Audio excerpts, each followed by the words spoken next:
చాలా నల్లగా ఉన్నాను, నా రంగు నాకు చాలా ఎలా ఉంది, ఇబ్బందికరంగా ఉంది, నాకంటూ కొన్ని ఆలోచనలు ఉన్నాయి, నెరవేర్చుకోవడానికి నా రంగు కొంచెం చాలా ఇబ్బందికరంగా ఉంది, నన్ను తెల్లగా మారిస్తే నాకు అంతే చాలు ప్రభు, నాకు పెద్ద కోరిక అని చెప్పి అన్నాడంట.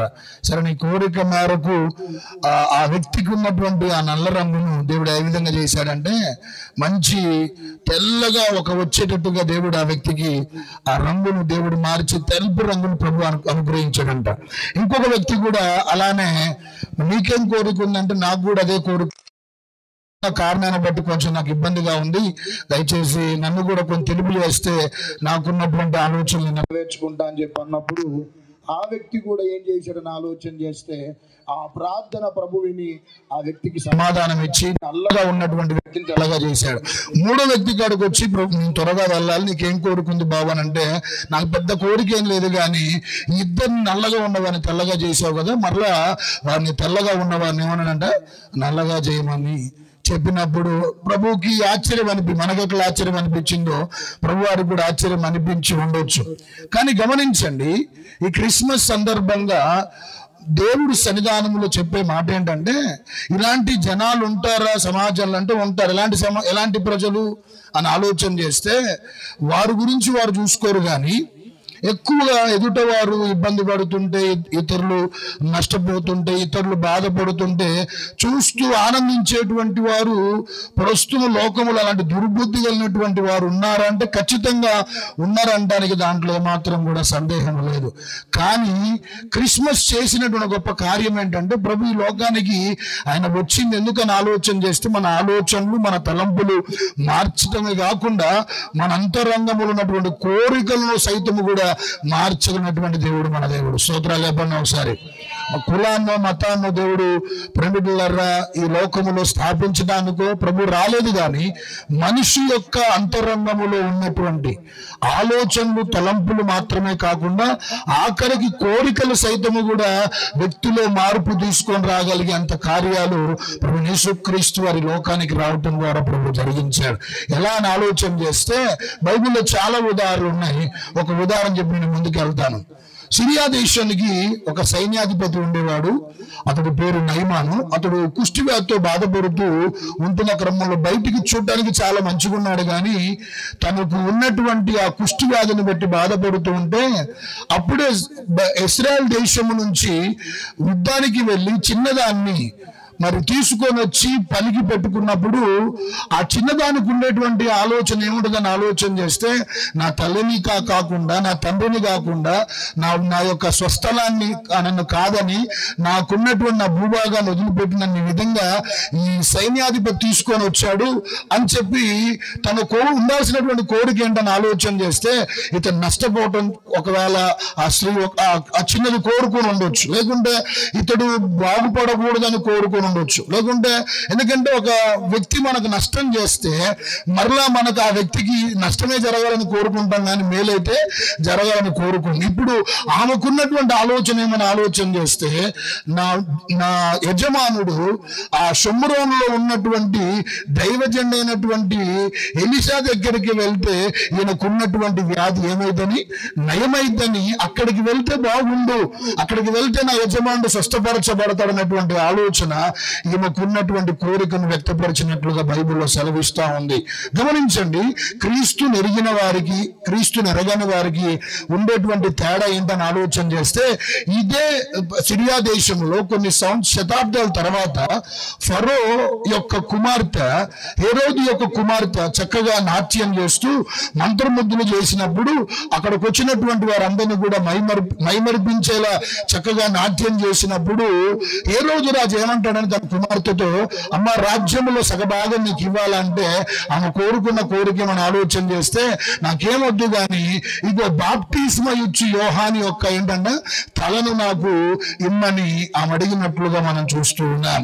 ఎందుకు ఆ తల ఏం చేసుకుంటే తీసుకెళ్లి సెల్ఫ్లో పెట్టుకుందంటే కాదు, తన తల్లిని గద్దించాడని, తన తల్లి చేస్తున్న తప్పుని ఏంటంట ఖండించాడన్న ఒక కోపంతో ఇలాంటి వాడు ఉండొద్దు అన్న ఒక ఆలోచనతో ఆమె కోరుకున్న కోరిక ఏంటని ఆలోచన చేస్తే చేస్తే బాప్టిజం ఇచ్చి యోహాను యొక్క తలను కోరుకున్నట్లుగా చూస్తున్నాం.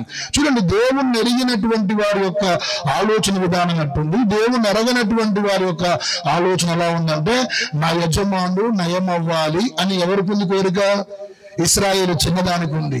హేరోదు రాజు యొక్క కుమార్తె కోరిక ఏ విధంగా ఉందంటే, ఆమె దేవుణ్ణి ఎరగనటువంటిది కాబట్టి ఆమె తను కోరుకున్నటువంటి కోరిక ఏంటని ఆలోచన చేస్తే, ఏ రోజు ఆమె అడిగినటువంటిది ఏదైతే ఉందో బాప్టిస్మ ఇచ్చి యోహాను తలను అడిగినప్పుడు తీసుకొని వచ్చినట్లుగా చూస్తూ ఉన్నాం. గమనించాలి, క్రిస్మస్ కోరికల్లో సైతము కూడా ఒక వ్యక్తి ప్రభు యొద్దకు రాగలిగితే, ప్రభుని అంగీకరించగలిగితే, ప్రభుని ఒక వ్యక్తి స్వీకరించగలిగితే, ప్రభు ద్వారా ఈ లోకానికి ఎందుకు వచ్చాడు అనేటువంటి ఆ విషయాన్ని ప్రజలు గ్రహించి వ్యక్తులు ప్రభు సన్నిధికి రాగలిగి వారి జీవితాలు ప్రభు చేతులు సమర్పించగలిగితే ఏం జరిగిందని ఆలోచన చేస్తే కోరికల్లో సైతం కూడా మార్పు చేస్తుంది. హల్లెలూయా.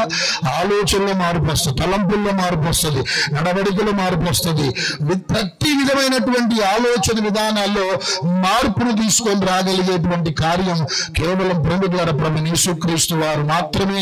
మనిషి యొక్క అంతరంగం ఉన్నటువంటి ఆలోచన విధానాలు సైతం మార్చడానికే ప్రభు లోకానికి వచ్చాడు. హల్లెలూయా. అయితే చూడండి ఒకసారి, 1 తిమోతి రాసిన పత్రిక 3వ అధ్యాయం 16వ వచనం ఒకసారి మనం చూద్దాం. 1 తిమోతి రాసిన పత్రిక 3వ అధ్యాయం 16వ వచనం ఒకసారి చూద్దాం. నిరాక్షేపముగాను దైవభక్తిని గూర్చిన మర్మము గొప్పదై ఉన్నది. ఆయన ఆత్మ విషయమున నీతిపరుడని తీర్పు నందెను దేవదూతలకు కనబడెను రక్షకుడని జనములలో ప్రకటింపబడెను లోకమందు నమ్మబడెను ఆరోహణుడై తేజోమయుడైన స్తోత్రాలు చెప్పండి. చూడండి, చక్కగా అపోస్తున్నటువంటి పౌలు ఒక సంచలనాత్మకమైనటువంటి విషయాన్ని ఇక్కడ తెలియజేస్తున్నటువంటి విషయాన్ని మనం గమనిస్తున్నాం. 14 పత్రికలు పౌలు రాస్తే ప్రపంచమునకు పరిశుద్ధాత్మ చేత అనేకమైనటువంటి విషయాలు చెబుతూ ఇక్కడ వచ్చేసరికల్లా పౌలు చెబుతున్న మాట ఏంటని ఆలోచన చేస్తే, ప్రభు యేసుక్రీస్తు వారు సశరీరుడై ఏమైందంట? ప్రత్యక్షుడయ్యాడు అనే విషయాన్ని, అది నిక్షేపముగా, అంటే నిక్షేపం అనగా ఏ మాత్రం ఎలాంటి ఏంటంటే సందేహము లేదు.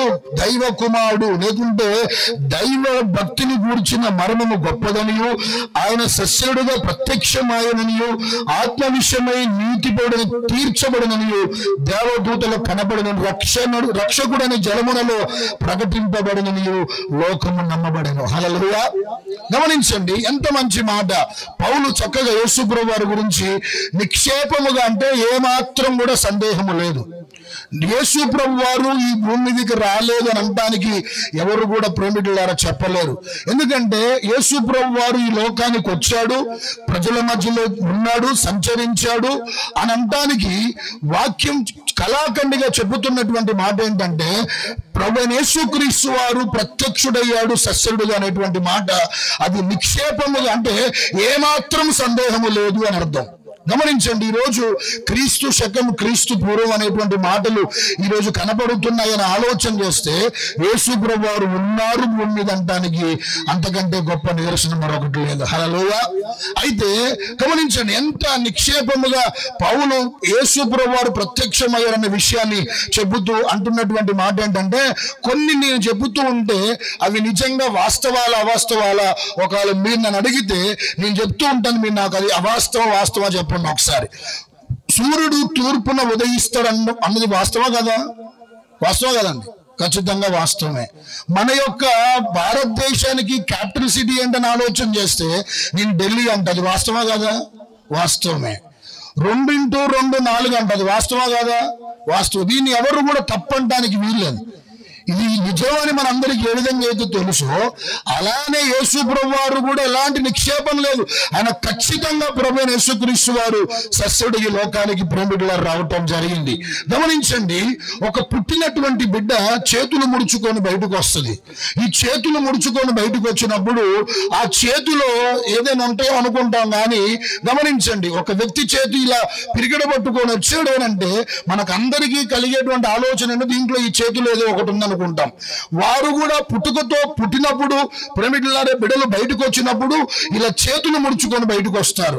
మనకేమర్థమైందంటే దాంట్లో ఏది అనుకుంటాం, కానీ దాంట్లో ఏమీ ఉండదు. కానీ యేసు ప్రభు వారు కూడా ఈ లోకానికి 2000 సంవత్సరాల క్రితం ఆయన వచ్చినప్పుడు భూమి మీదకి ఆయన వచ్చిన క్రమంలో కొన్ని ప్రపంచానికి కొన్ని అత్యధికమైనటువంటి లేకుంటే దీవెనకరమైనటువంటి శ్రేష్టకరమైనటువంటి మానవుడికి చాలా ఏవైతే ప్రాముఖ్యమైనటువంటివో అవి ఇవ్వటానికి ప్రభువైన యేసుక్రీస్తు వారి లోకానికి వచ్చాడు. హల్లెలూయా. ఏమిటానికి వచ్చాడు అని గమనిస్తే ఏమి మనకు ప్రభు పిరమిడ్లో ఇవ్వడానికి ఆయన ఈ లోకాన్ని అనగల కారణం ఏంటని ఆలోచన చేస్తే కొన్ని విషయాలు త్వరగా చెప్పి నేను ముందుకు వెళ్తూ ఉంటాను. గమనించండి, ఒక బిల్ గేట్స్ గనక మన భారతదేశానికి వస్తే కొన్ని సంవత్సరాల క్రితం వచ్చాడంట. వచ్చినప్పుడు ప్రతి రాష్ట్రం వారు ఏం చేశారంటే అప్లికేషన్ పెట్టుకున్నారంట. ఏమని పెట్టుకున్నారంటే మా రాష్ట్రానికి పంపించండి, మా రాష్ట్రానికి పంపించే విధంగా ఏర్పాటు చేయండి అని. బిల్ గేట్స్ ఒకప్పుడు ఇండియాకు వచ్చినప్పుడు వారిని ప్రతి రాష్ట్రానికి పంపించమని పిరమిడ్లారా తెలియజేసినప్పుడు వారికి ఎందుకు మా రాష్ట్రానికి రావాలని ముఖ్యమంత్రులు ఎందుకు కోరుకుని ఆలోచన చేస్తే ఆ వ్యక్తి వస్తే ఉట్టిగా వెళ్ళడు, ఏదో ఒకటి ఏం చేస్తాడు, నరుతాడు అనేటువంటి ఆలోచన.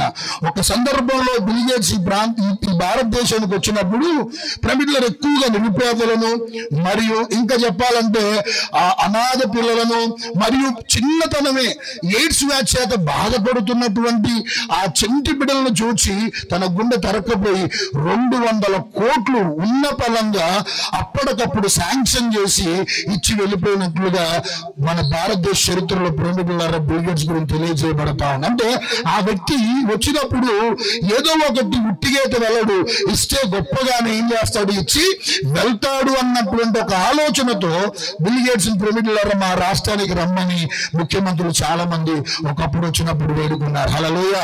అలానే గమనించండి, ఒక సాధారణమైన వ్యక్తి వస్తే ఏదో ఒకటి ఇచ్చి వెళ్తారని రాష్ట్ర ముఖ్యమంత్రులు ఏ విధంగా అయితే అతను మా రాష్ట్రానికి పంపించమని ఏ విధంగా అయితే అర్జించుకున్నారో మన దేవుడు గమనించండి, ఆయన ఎవరైనా ఆలోచన చేస్తే అపర కోటేశ్వరుడు ఆయన.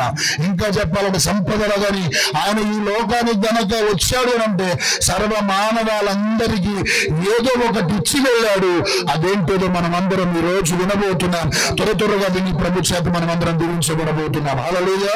మొదటిగా ప్రభు ఏమిచ్చాడు అని ఆలోచన చేస్తే గమనించండి, డబ్బులతో కొనలేనిది, ఎక్కడ దొరకనటువంటిది, ఎవరి ద్వారా పొందుకోనటువంటిది మనుషుడికి దేవుడు ఈ లోకానికి వచ్చి ఇచ్చినటువంటిది ఏంటంటే లూకాసు వార్త.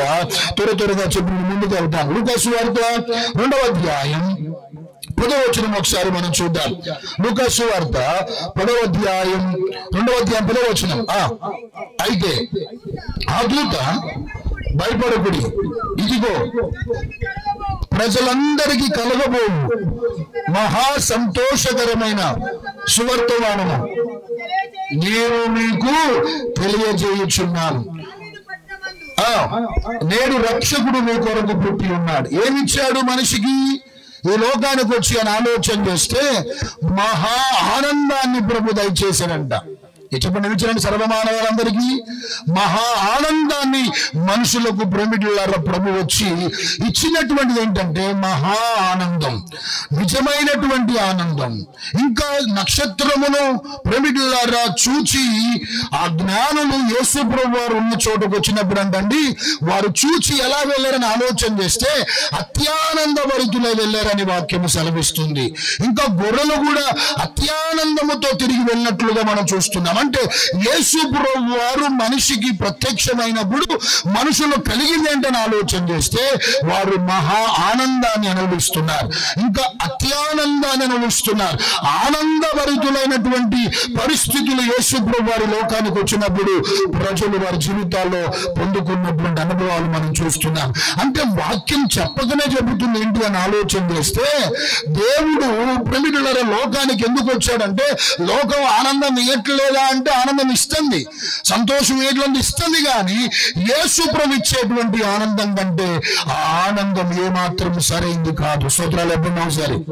దేవుడిచ్చే ఆనందం, దేవుడిచ్చేటువంటి సంతోషం లోకములో ఇచ్చేటువంటి ఆనందము కంటే, గమనించండి, లోకములో ఎక్కడ దొరకనటువంటిది, మనుషుడు ఎక్కడా పొందుకోలేనటువంటి ఆనందం ప్రభు యేసుక్రీస్తు వారు మనుషుడికి దయచేసినట్లుగా మనిషి యొక్క జీవితంలో అత్యానందాన్ని ప్రభు ప్రేమికులారా రాక ద్వారా ప్రభు ప్రేమికులారా ప్రజలకు దయచేసినట్లుగా వాక్యం మనం అందరం చూస్తూ ఉన్నాం. గమనించండి, శ్రద్ధగా వినండి. ప్రస్తుతం ప్రేమికులారా ఆనందం లోకములో ఉందా అంటే ఉంది, కానీ ప్రేమికులారా ఆ లోకముల ఆనందాన్ని వెతుక్కునే ఈ క్రమంలో వారు ఏ ప్రాంతాలకు వెళ్ళారు, ఎక్కడికి వెళ్ళారు, వారి జీవితాల్లో ఆనందం వెతుక్కునే ఆ క్రమంలో వారు ఎంత నష్టపోయారో కొన్ని విషయాలు మీకు నేను తెలియజేసి ముందుకు వెళ్తూ ఉంటాను.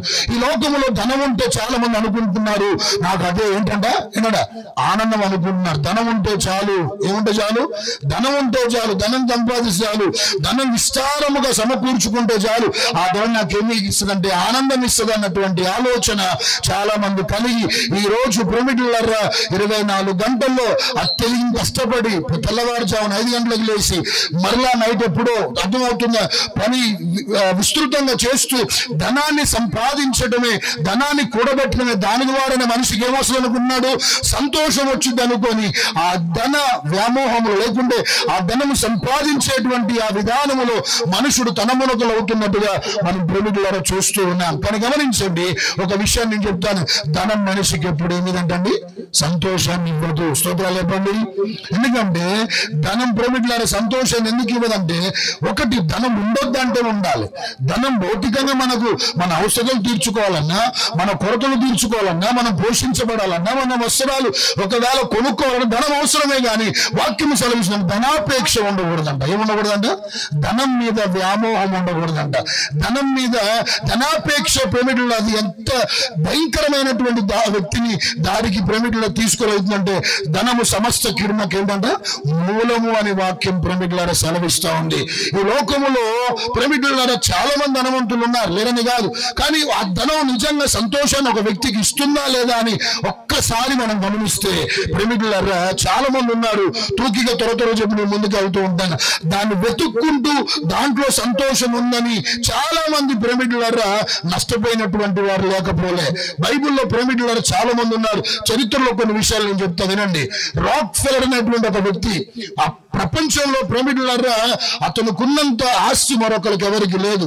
అతడు ప్రేమికులు అంత విస్తారంగా ఆస్తిని సంపాదించి ఒక మాట ఏమంటారు చెప్పాలా, గమనించండి, ఐ హావ్ బీన్ చాలా లక్షల కోట్లని సంపాదించాను, కానీ ఈ డబ్బు నాకు ఏమాత్రం కూడా ఏంటంటే ఆనందాన్ని ఇవ్వలేదు అని ఒక దుఃఖకరమైన విషాదకరమైనటువంటి ప్రేమికులారా పరిస్థితులు, తన జీవితాన్ని విశ్రమించుకోవలసినటువంటి పరిస్థితులు వచ్చింది.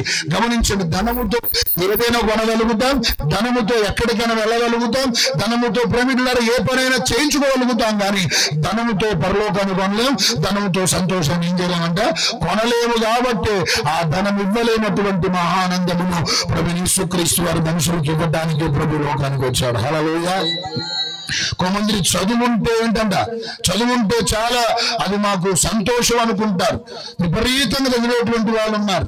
చదవద్దంటే చదవాలి, మంచి పిల్లల్ని చదివించాలి, మంచి స్థితిలో వారు ఉండాలి. కానీ గమనించండి, చదువే మనకు సంతోషాన్ని ఇస్తుంది, చదువే మనకు మహా ఆనందాన్ని ఇస్తుంది అనుకుంటే మాత్రం పొరపాటు. ఎందుకంటే సార్ వాల్టర్ అనేటువంటి ఒక వ్యక్తి, అతడు ప్రేమికుల ఫిలాసఫర్, అతని జీవితంలో ప్రేమికుల ఒక నాస్తికత్వాన్ని కానీ, ఒక కమ్యూనిజం కానీ, కానీ ఈ రోజు ఇవన్నీ కూడా పెళ్ళుడికినాయి అంటే ఆ వ్యక్తే దానికి గల కారకుడు. కాబట్టి ఆ వ్యక్తి చెప్పినటువంటి మాట ఏంటంటే, ఒక మరణ పడక మీదకి వచ్చినప్పుడు, అంటే ఇక చనిపోతాడు అనుకున్నటువంటి ఆ పరిస్థితుల్లో అతడు చెప్పినటువంటి మాట ఏంటంటే, దేవుడు లేడు అని చెప్పేటువంటి వాడే సంతోషంగా ఉంటాడు, దేవుడు లేడని బ్రతికేటువంటి వాడే ఆనందంగా ఉండగలుగుతాడని చెప్పినటువంటి వాడు మరణ పడక మీద ఉన్నప్పుడు డాక్టర్లందరూ కూడా వచ్చి అతనికి వైద్యం చేస్తున్నప్పుడు అతను చెప్పినటువంటి మాట ఏంటని ఆలోచన చేస్తే గమనించండి, అతను దుఃఖపడుతుంటాడు. ఆ మరణకరమైన పడక మీద ఏడుస్తూ బాధపడతా ఉంటే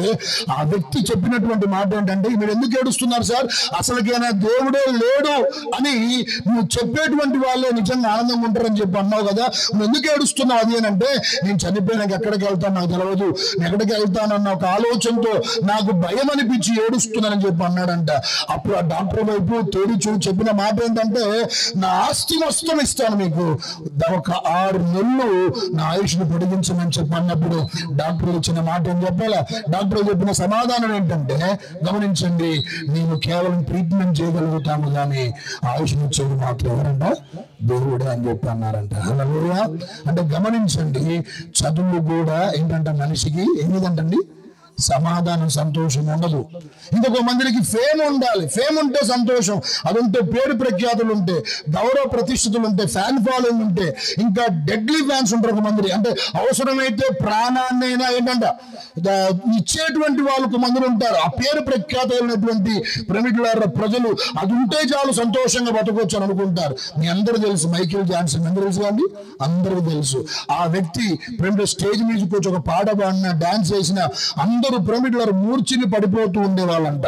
అంత అపర కోటేశ్వరుడు అతను తన జీవితంలో ఫేమ్ ఉందని, చక్కగా పేరు ప్రఖ్యాతులు ఉన్నాయని, డబ్బు ఉందని అతని జీవితంలో చాలా మంది ఎక్కడికి వెళ్ళిన ప్రపంచంలో అనేక మంది అతను కలుసుకోవడానికి కానీ, సెలబ్రిటీస్ అని పిలువబడుతున్నటువంటి వారు కానీ క్యూ కడతారంట ఏమనగలడానికి. మైకేల్ జాన్సన్ అలాంటి వ్యక్తి ఒక రోజు విలేకరుతో చెప్పినటువంటి మాట ఏంటంటే, ఆ మీడియా ముందు చెప్పినటువంటి మాట, ఇంత మంచి పేరు ప్రఖ్యాత వెళ్ళినటువంటి వ్యక్తిగా పిలువబడుతున్నావు, ప్రపంచవ్యాప్తంగా ఇంత మంచి ఫ్యాన్ ఫాలోయింగ్ ఉంది మీకు, మీ వ్యక్తిగత జీవితాన్ని మీరు 2 మాటలు చెప్పమంటే ఆ వ్యక్తి ఇచ్చిన మాట ఏం చెప్పాలంటండి, గమనించండి, అతను అన్నటువంటి మాట ఏంటంటే, ఒక ఒంటరి వ్యక్తి ఎలా ఉంటాడంటే, ఎవ్వరు లేకపోతే ఒక ఒంటరిగా ఒక వ్యక్తి భూమి మీద ఎలా అయితే ఉంటాడో నా జీవితం కూడా ఆ ఒంటరి వ్యక్తులతో సమానం అని చెప్పి అన్నాడంట. హల్లెలూయా. అంటే ఎవరు లేకపోతే ఒక ఒంటరి వ్యక్తి ఎలా ఉంటాడో నేను కూడా అలానే అని చెప్పి అన్నటువంటి వాడు ఎవరంట, మైకేల్ జాక్సన్. 150 సంవత్సరాలు బతుకుదాం అనుకుంటే 50 సంవత్సరాలుగా చనిపోయాడు. ఇంకా చెప్పాలంటే అతని గురించి, అతని ఇంట్లో ప్రపంచములో ఎవరికంత పెద్ద పరుపు ఉందంటండి, పెద్ద బెడ్ ఉందంట. ఆ బెడ్ మీద కనీసం రోజు 5-6 ఉంటారంట. ఎందుకనంటే ఒంటరితనాన్ని ఏం చేయడానికంట, జయించడానికి. డ్రగ్స్ వాడేవాడంట భయంకరంగా. ఇంకా తన ఆ యొక్క ఎస్టేట్ అంతా కూడా, తను ఉంటున్నటువంటి ప్రాంగణం అంతా కూడా, తను నివసిస్తున్న నివాసం అంతా కూడా ఒక జంతుశాలను పెట్టుకున్న. జంతుశాల అంటే అన్ని రకాల జంతువులు, ఒక జూ ప్రెమిటులారా ఏ విధంగా అయితే ఉంటుందో అలాంటిది పెట్టుకొని ఆ ఇంట్లో ఉండేవాడంటే. ఎందుకు అది పెట్టుకున్నాడంటే ఒంటరితనాన్ని ఏం చేయడానికంటే జయించడానికి అన్న ఒక ఆలోచనతో మైకేల్ గారు చెప్పినటువంటి మాట ఏంటంటే, పేరు కాదు, ప్రఖ్యాతులు కాదు, నా జీవితంలో నాకున్నటువంటి ఒక వ్యక్తి ఒంటరిగా ఉంటే ఏ విధంగా ఇబ్బంది పడతాడో అలాంటి జీవితం నాది అని ఏడిచారంటండి. హల్లెలూయా. ఎందుకు ఈ మాటలను చెబుతున్నానంటే, ఈ వేటి ద్వారా ఒక వ్యక్తికి జీవితంలో సంతోషం ఉండదు, సమాధానం ఉండదు. గమనించండి, కేవలం యేసు ప్రభు వారు ఈ లోకాన్ని రావడం గల కారణం ఏంటంటే, ఈ వెవ్వి ఆనందాన్ని ఇవ్వవు కానీ యేసును ఒక వ్యక్తి ప్రేమికులను కలిగి ఉండటం వల్ల, గమనించండి, ఏమి ఉన్నా లేకపోయినా ఆ వ్యక్తి మాత్రం సంతోషం అంటారు. స్తోత్రాలు చెప్పండి. అవసరం అది కేవలం క్రైస్తవ్యములో మాత్రమే మనం చూడగలుగుతాం. ఏమున్నా ఏదైనా లేకపోయినా ఈరోజు చక్కగా ప్రేమికులను ఆనందంగా ఉండగలిగే ఒక పరిస్థితి ఈరోజు ఒక వ్యక్తి కలిగి ఉండడానికి గల కారణం ఏంటంటే, ఆ వ్యక్తిని ప్రభుని నమ్ముకోబట్టే, ప్రభుని కలిగి ఉండబట్టే, ప్రభు యొక్క ఏంటంటే రాబడి తన జీవితాన్ని ప్రభువుకు అర్పించబట్టే అనే విషయాన్ని దేవుని సేవకుడుగా మీ అందరికీ నేను మనవి చేస్తున్నాను. హల్లెలూయా. అందుకనే బైబిల్ వాక్యం ప్రేమికులారా సెలవిస్తున్నటువంటి మాట ఏంటంటే ఏమిటానికి వచ్చాడంటే ఏంటంటే ఆనందాన్ని ఇవ్వడానికి. డబ్బులు కూడా ఇవ్వలేంది. ఇంకా చెప్పాలంటే భౌతిక సంబంధమైన ఏది కూడా నీకు సంతోషాన్ని ఇవ్వలేనటువంటి ఆనందాన్ని ప్రభువు యేసుక్రీస్తునికి ఇవ్వడానికి లోకానికి ఆయన వచ్చాడంట. హల్లెలూయా. అందుకని ప్రయాసపడి భారం మోస్తున్న సమర్థులారా నా యొద్దకు రండి, నేను మీకు ఏమిస్తాను? విశ్రాంతిని ఇస్తాను అన్నాడు. గమనించండి, ఏమి ఇస్తాడంట ఆయన? మనకి సమాధానం ఇస్తాడంట. ప్రేమికులారా సంతోషాన్ని ఇస్తాడు, విశ్రాంతిని ఇస్తాడని వాక్యం చక్కగా తెలియజేస్తా ఉంది. ప్రేమికులారా ఎంత సమాధానాన్ని ప్రభు మనకి అనుగ్రహిస్తాడంటే ఈ లోకానికి వచ్చినప్పుడు యేసు ప్రభు వారి గురించి చెప్పిన మాట ఏంటంటే ఆశ్చర్యకరుడు, అద్భుతకరుడు, ఆలోచనకర్త, సమాధానకర్త యొక్క దేవుడైనటువంటి మాట యెషయా గ్రంథం 9:6 మనకు కనపడతా ఉంటుంది. అంటే దేవుడు ఎవరంటమ్మా? సమాధాన కర్త. అంటే గమనించండి, సమాధాన కర్త అంటే ఆయన సమాధాన దూత కాదు, సమాధాన దాత అనే విషయాన్ని గమనించాలి. ఇప్పుడు ఈ ఫోన్ ఉంది, నాకు మీ మీద ప్రేమ ఉండి ఫోన్ ఒకరికి ఇద్దాం అనుకోండి. ఫర్ ఎగ్జాంపుల్ ఇక్కడ ఉన్నటువంటి ఎవరినో ఒకరు తీసి అమ్మ అక్కడికి వెళ్ళి ఆ వ్యక్తికి ఇవ్వమంటే ఇచ్చిన వాడు దాత అవుతాడు, ప్రేమతో తీసుకెళ్ళినటువంటి వాడు తీసుకెళ్ళి ఇచ్చినటువంటి వాడు దూత అవుతాడు. ఇచ్చిన వాడు ఏమవుతాడంటే దాత అవుతాడు, తీసుకెళ్ళి ఇచ్చినటువంటి వాడు ఏమవుతాడంటే దూత అవుతాడు. అంటే యేసు ప్రభు వారు సమాధానకర్త. సమాధానకర్త. సమాధానం ఇవ్వడానికి ఈ లోకాలు ఒక అద్భుతమైన విషయం చెప్పి మేము ముందుకు వెళ్తాం. వినండి, ప్రపంచంలో ఒక 15,000 ప్రేమికుల యుద్ధాలు జరిగాయంట. 15,000 యుద్ధాలు జరిగాయి. దాంట్లో 1,500 మాత్రమే రికార్డులు, అంటే ప్రపంచంలో ఎప్పుడు మర్చిపోయినటువంటి యుద్ధాలు జరిగాయంట. మొత్తం 15,000 యుద్ధాలు జరిగితే ప్రపంచంలో 1,500 యుద్ధాలు మాత్రం రికార్డెడ్ గా, అంటే భయంకరంగా జరిగినాయి. దాంట్లో 2 ప్రపంచ యుద్ధాలు కూడా వచ్చాయి. 1914 నుంచి 18 మొదటి ప్రపంచ యుద్ధం, తర్వాతకి 1935 నుంచి 45 వరకు 2వ ప్రపంచ జరిగింది. చాలా ఆస్తి నష్టం జరిగింది, చాలా మంది ప్రాణాన్ని కోల్పోయారు. కానీ గమనించండి, యేసు ప్రభు వారు ఈ లోకానికి వచ్చినప్పుడు అంటే ఇప్పుడు అని ఆలోచన చేసి నరవతారిగా భూమి మీదకి వచ్చినప్పుడు ఎన్ని సంవత్సరాలు ప్రభు లోకంలో జీవించాడంటే 33 సంవత్సరాలు జీవించాడు. ఎన్ని సంవత్సరాలు అంటమ్మా? 33 సంవత్సరాలు జీవించాడు. ఈ 33 సంవత్సరాల్లో ప్రభు ప్రేమికులారా జీవించినప్పుడు అంట ఒక్క యుద్ధము జరిగిందంట. స్తోత్రాలు చెప్పండి ఒకసారి. ఒక్క యుద్ధం రికార్డుగా జరగలేదంట. యేసు ప్రభు వారు భూమి మీద ఆయన సంచరించిన 33.5 సంవత్సరాలు ఆయన సస్యుడుగా సంచరించినప్పుడు ప్రపంచమంతా కూడా సమాధానంగా ఉందంట. ప్రపంచమంతా కూడా నెమ్మదిగా ఉందంట. ఎందుకని ఆలోచన చేస్తే సమాధానకర్తను దేవుడు భూమి మీదకి ఏర్పించాడు కాబట్టి ప్రపంచమంతా కూడా సమాధానకరంగా ఉందంట. ఎన్ని సంవత్సరాలు అంటే 33.5 సంవత్సరాలు ప్రపంచంలో ఎలాంటి యుద్ధాలు జరగలేదంట. జరిగిన అంత పెద్ద రికార్డు స్థాయిలో మాత్రం జరగలేదంట. సమాధానకరమైన పరిస్థితులు ప్రపంచం నెలకొన్నాయంట. ఎందుకని ఆలోచన చేస్తే సమాధానకర్తగా ప్రభు లోకానికి వచ్చాడు. హల్లెలూయా. చెప్పండి, గమనించండి, ఒకటి దేవుడు ఎందుకు వచ్చాడని ఆలోచన చేస్తే మనకి ఏమనుకుంటా చెప్పండి ఏమన్నా మహా ఆనందాన్ని ఇవ్వడానికి, ఆనందాన్ని ఇవ్వడానికి లోకం కూడా ఇస్తుంది. 3 గంటల సినిమా పోతూ వస్తుంది, ఏమొస్తుందంటమ్మా? సంతోషం వస్తుంది. తర్వాతకి ఒక ప్రేమికులారా దాన్ని ఏమంటారు, ఒక బాటిల్ తాగితే, బీర్ తాగితే అది ఒకవేళ నశ దిగేంత వరకు ఆ వ్యక్తికి ఆనందం ఉండొచ్చు. ఒక సిగరెట్ తాగితే ఆ నికోటిన్ ఏదైతే ఆ తాగుతున్నప్పుడు బ్రెయిన్కి ఎక్కి కొంచెం మజా అనిపించవచ్చు. ఏదో ఒకటి భౌతికంగా ఈ లోకములో మనుషుడు ఏ సంతోషం కొరకైతే ఈరోజు పరిగెడుతున్నాడు, ఎక్కడెక్కడో ఉందని ఆ సంతోషం కొరకు వేటినో ఎక్కడెక్కడికో వెళుతూ ప్రేమికుల సంతోషాన్ని పొందుకోవడానికి వెళ్తున్నాడు. కానీ అది వారి జీవితంలో అది నిజమైనటువంటి సంతోషము కానీ కాదు. వారి జీవితాల్లో ప్రేమికులారా ఆ సంతోషం ఎక్కడికైనా ఒక వ్యక్తిని దారితీస్తే కానీ నిజమైనటువంటి సంతోషం ఒక వ్యక్తి యేసుని కలిగి ఉన్నప్పుడు మాత్రమే తరిగిపోని సంతోషం, తరగని సంతోషం, ఎప్పుడు ఒక వ్యక్తిని విడిచిపోని సంతోషం, ఆ సంతోషం ఒక వ్యక్తిని నిలబెట్టగలిగే సంతోషం, ఆశీర్వదించగలిగే సంతోషం, ఒక వ్యక్తిని ఉన్నతమైనటువంటి జీవితాన్ని కలిగి నడిపించబడగలిగేలా అత్యధికమైనటువంటి జీవితాన్ని ప్రభువులో జీవించగలిగేలా ఇవ్వగలిగే సంతోషమైన యేసు ఇవ్వడానికి లోకానికి వచ్చాడు. హల్లెలూయా. ఈ రాత్రి ప్రేమికులారా ప్రభు మనతో చెబుతున్నటువంటి మాట. రెండవది, ఆయన తన ప్రేమను వ్యక్తపరచడానికి వచ్చాడంట. దేనికి వచ్చాడంట? తన ప్రేమను వ్యక్తపరచడానికి లోకానికి వచ్చాడంట. దేవుడు అన్నాడు ఒక మాట, యేసుక్రీస్తు లోకానికి ఎందుకు వచ్చాడు ఆలోచన చేస్తే, దేవుడు లోకముని ఎంతో ప్రేమించను కాగా తన అద్వితీయ కుమారుని దేవుడు ప్రేమికులారా అనుగ్రహించినట్లుగా మనం చూసాం. లోకానికి ఎందుకు వచ్చాడంటే తన ప్రేమను ఇవ్వటానికి, తన ప్రేమను ప్రత్యక్షపరచడానికి లోకానికి వచ్చాడు. గమనించండి, ఈ రోజు ప్రేమ అనేటువంటి ఆ పదం ఉన్న పదాలన్నింటిలోకి వెళ్ళి చీప్ అయిపోయిందంట. ఏంటది? ప్రేమ అనేటువంటి పదం ఎందుకు అట్లా అయిపోయిందని ఆలోచన చేస్తే, మీరు ఒకవేళ గమనించండి, ఆలోచన చేయండి.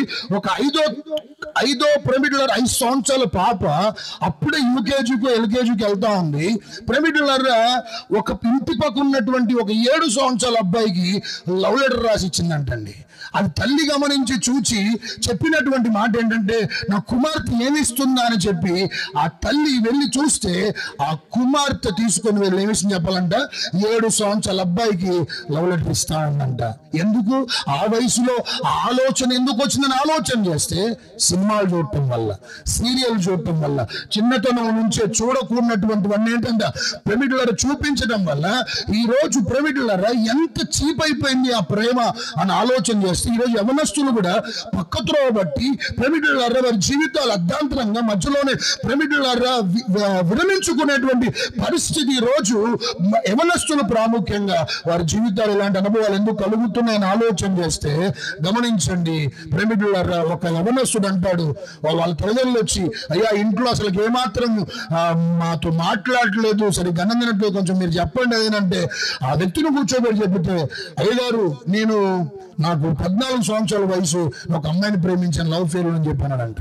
అంటే గమనించండి, ఆ వ్యక్తి 14 సంవత్సరాలకి ఏంటంటే ప్రేమించి అమ్మాయి అతన్ని విడిచిపెట్టిందన్న ఒక బాధతో ఆ వ్యక్తి 10th అవ్వలేదు, ఇంటర్మీడియట్ అవ్వలేదు, డిగ్రీ అవ్వలేదు, ఇంకా జీవితంలో ఎన్నో సాధించాల్సినటువంటి పరిస్థితులు ఉంటే ఈ యొక్క ఈ ప్రేమ అనేటువంటి విధానంలో ఎంతగా భయంకరంగా ఈరోజు యవనస్తులు పక్కత్రోవ బట్టి ఇష్టానుసారంగా జీవితాలు ఈరోజు నడిపించుకుంటూ ఎన్నో కళలు తల్లిదండ్రులు కానీ పిల్లల్ని పెంచుతున్నప్పుడు వారిని చక్కగా ప్రయోజకులుగా చూడలేటువంటి పరితపించేటువంటి తల్లిదండ్రుల యొక్క ఆశలు అడియాశలు అయిపోతున్నటువంటి పరిస్థితులు మనం చూస్తున్నాం. కానీ ఒక మాట చెబుతా, ఈ లోకములో ప్రేమలన్నీ కూడా అర్థమవుతున్నాయా? నిస్వార్థమైనవే, లేకుంటే ప్రేమలన్నీ కూడా వ్యర్థమైనవే. కానీ యేసు ప్రభు వారి లోకానికి అసలు సిసలైనటువంటి ప్రేమ అని చెప్పాలా? ఎప్పుడు కూడా ప్రేమికులారా తీసుకునేది కాదు ప్రేమ, ఇచ్చేది అసలు సిసలైనటువంటి ప్రేమ. మిమ్మల్ని ఎంతగా ప్రేమిస్తున్నానని ఆ శిలువ మరణము ద్వారా ప్రభు ప్రేమికులారా తన ప్రేమను మనందరి కొరకు ఏం చేశాడంటండి? వ్యక్తపరిచాడు. హల్లెలూయా. తన ప్రేమను ఇవ్వడానికి వచ్చాడంటండి. తన ప్రేమను ప్రేమికులారా పంచడానికి ఈ లోకానికి వచ్చాడనే విషయాన్ని వాక్యం చక్కగా తెలియజేస్తాం. హల్లెలూయా. ఈ రాత్రికాల సమయమందు ప్రభు ఎందుకు వచ్చాడు, ఈ క్రిస్మస్ ఎందుకు అని ఆలోచన చేస్తే, ఈరోజు ఇంత చక్కగా ఘనంగా ఎందుకు ఆ నామాన్ని మనం శుతిస్తున్నామని ఆలోచన చేస్తే, ఏదో చూచి వెళ్ళిపోవడానికి కాదు, లేకుంటే చక్కగా ఇక్కడ జరిగినటువంటి కార్యక్రమాలు వీక్షించి ఇక్కడ నుంచి మనం వెళ్ళిపోవడం కాదు. కానీ ప్రభు మనకి లోకానికి వచ్చింది ఆనందాన్ని ఇవ్వటానికి, నిజమైనటువంటి ఆనందాన్ని ఇవ్వడానికి. రెండవది ప్రేమికులారా తన ప్రేమను మన ఎడల పంచడానికి, తన ప్రేమను మనకి ఇవ్వడానికి లోకానికి వచ్చాడు అనే విషయాన్ని దేవుని సేవకుడుగా మీకు నేను మనవి చేస్తూ ఈ అనుభవాలతో మనం అందరం ముందు నడిపించబడదాం. అటు ధన్యత కృప మనందరికీ ప్రభు దయచేసి దీవించును గాక. ఆమేన్. ఆమేన్.